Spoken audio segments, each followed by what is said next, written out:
Judo Gene LeBell saved Bruce Lee's career. Let me repeat that in case you didn't hear it the first time. Gene LeBell saved Bruce Lee's career. Let's break this down. Do you remember in Dragon, the Bruce Lee story, how Bruce Lee's first day on the set of the Green Hornet, Bruce kicks down the door, he destroys the set, and then he beats up the bad guys? It's like, I'm Bruce Lee, I'm here, look at how awesome and amazing I am. Good work, Kato!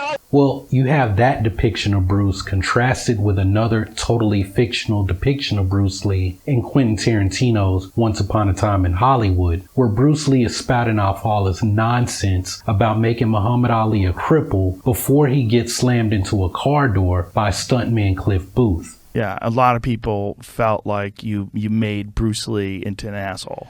Now, on the Joe Rogan podcast, Quentin Tarantino tried to say that that fight was based on some true stories from the set of the Green Hornet, where Judo Gene LeBell was called in to teach Bruce Lee a lesson because Bruce Lee was disrespectful to the American stuntmen, and he was always tagging them or hitting them on purpose so that he could make the fight scenes look real, just like what Steven Seagal does. He had nothing but disrespect for American stuntmen.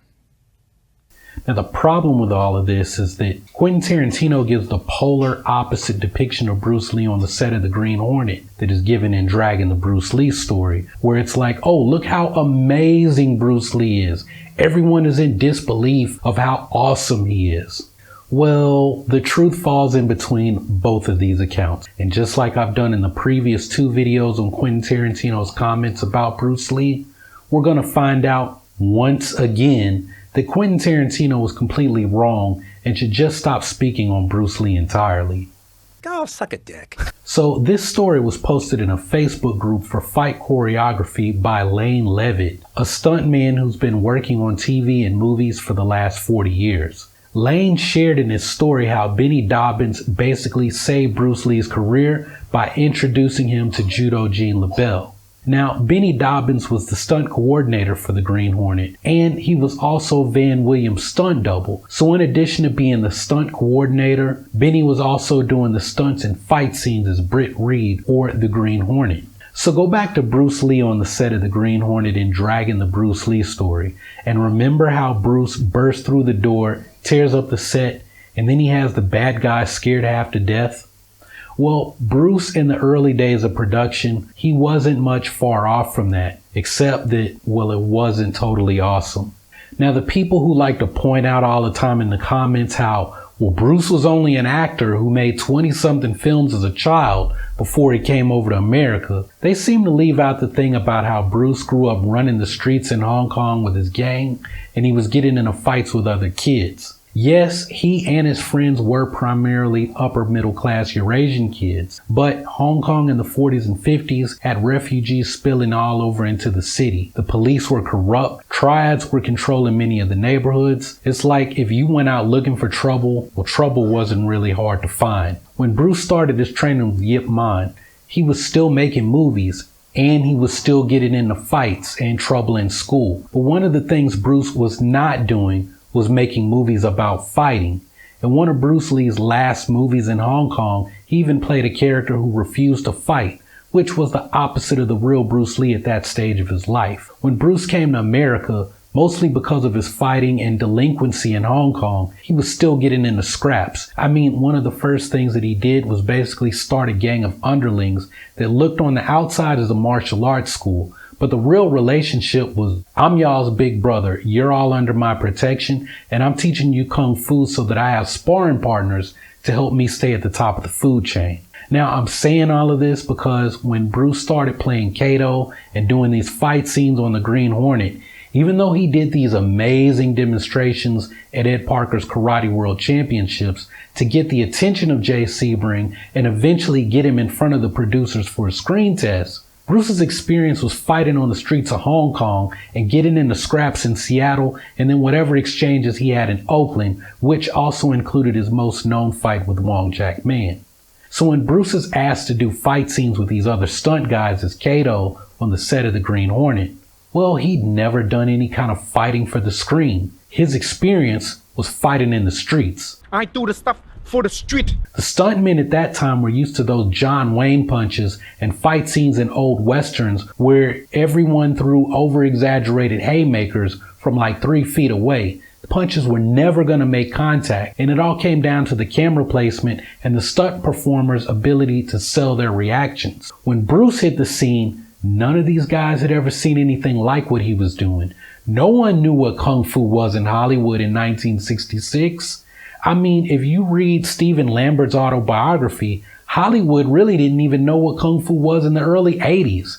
You didn't have places like Jam and Reseda where people can go learn tricking and extreme martial arts from stuntmen with years in the industry. And the guy who owns Jam, he's been Black Panther, Falcon, basically every black character in the MCU. The other thing you didn't have were wushu schools all over California that could say, yeah, if you come here and train, we can send you over to Hong Kong to learn to be a stuntman and then hook you up with our contacts in the Stuntmen's Association. You didn't have any of that back then. This stuff that we have around today didn't exist back then. Bruce Lee was the first, and it's the reason why he's so iconic, because he changed TV and movies forever. And well, that was because of his help that he got from Judo Gene LeBell. So let's get back to the story about how that happened. Okay, so like I said, Bruce in the early days of the Green Hornet was a complete mess. Like a hot ass mess. He didn't know how to pull his punches, so he kept hitting people. He moved too fast for the cameras to pick up his movements. And not only that, but he was also too fast for the stunt performers to react to his movements. So sometimes he hit them before they could react. Other times he would manage to pull his punches, but he moved so quickly that they didn't know to react to the punch because they literally didn't see his moves. Benny Dobbins finally pulled Bruce Lee aside to show him the dailies because everyone on the set was laughing at Bruce. His fight scenes were horrible. They got to be the point where like, no, I refuse to work with him. Stuntmen didn't want to work with him because, like I said, he wasn't pulling his punches, so he wasn't even tagging them. He hit some guys full force and injured a few of them. That's unprofessional. Well, that is unprofessional, but that's been done before in a bunch of movies by people that people say are assholes. Yeah. And that's something Steven Seagal is notorious for doing. And just a quick side note on that, I know there's some Steven Seagal fans who get upset with me if I say anything close to being negative about Seagal. Well, I mean, this stuff is all coming from Lane Levitt, a stuntman, not me. I didn't see anyone in the Facebook group call him out on the Steven Seagal stuff he was saying. So if that chafes your chaps, well, you're just going to have to deal with it. So Bruce Lee wasn't cool with finding out that people were laughing at him at all because, I mean, at that point in time, he sucked. He felt really humiliated about the whole thing. And I mean, you guys know Bruce had a bit of an ego. He wanted to be the best and he strived for perfection when it came to him, martial arts, and how he looked on film. He prided himself on being the best. Well, Bruce, he humbled himself and he asked Benny what he could do to fight for the camera the right way. Like I said, nobody knew anything about Kung Fu back then, so Benny called Judo Gene LeBell in order to get him to help Bruce fight for the camera correctly. And when Benny called Gene LeBell, he basically said, yeah, this Chinese guy Bruce Lee does that thing that you do, so you pretty much are the only person who can help him. And do I need to remind you again that nobody knew anything about Kung Fu? All anyone knew was that Gene LeBell did some kind of Oriental fighting stuff, and Bruce was an Oriental who talked about fighting. So they're obviously a perfect match, right? So Gene LeBell and Benny Dobbins both worked with Bruce to teach him how to perform for the camera for fights, how to learn camera angles, and most importantly, to stop hitting people on the set. Bruce completely humbled himself, and since we know that Bruce and Gene were obviously not doing the same thing, they were able to compare notes and exchange some of their techniques from their respective styles. Remember, Bruce was doing a lot of flashy kung fu that he picked up from his other various teachers and friends, so Gene needed to know how to help him make that stuff look good for the cameras. And with Bruce already having about 5 years of judo experience before he met Judo Gene LeBell, well, Gene was more than willing to also show him how to add grappling to his fight scenes. So when I called BS on Joe Rogan's claim that Judo Gene LeBell taught Bruce Lee grappling, it's because Bruce had already started learning judo in 1960. What Gene LeBell taught Bruce was grappling for the screen, and that's something that Gene LeBell continued to do for decades. He even taught Bruce's son Brandon Lee at one point when Brandon finally decided to start learning how to fight in the late 80s. Now, something else interesting is that Benny Dobbins later became one of Bruce Lee's Jeet Kune Do students, and a number of photos are circulating from a photo shoot Bruce Lee did with Benny Dobbins just before Bruce left to make the big boss in Thailand. So it just goes to show how Bruce was able to humble himself in order to learn from both Benny Dobbins and Judo Gene LeBell, but it also shows the relationship that Benny and Bruce had, that Benny was able to later become one of Bruce Lee's students. So that whole thing that Tarantino said about, well, Bruce has this disdain for the American stuntmen. And he had nothing but disrespect for American stuntmen.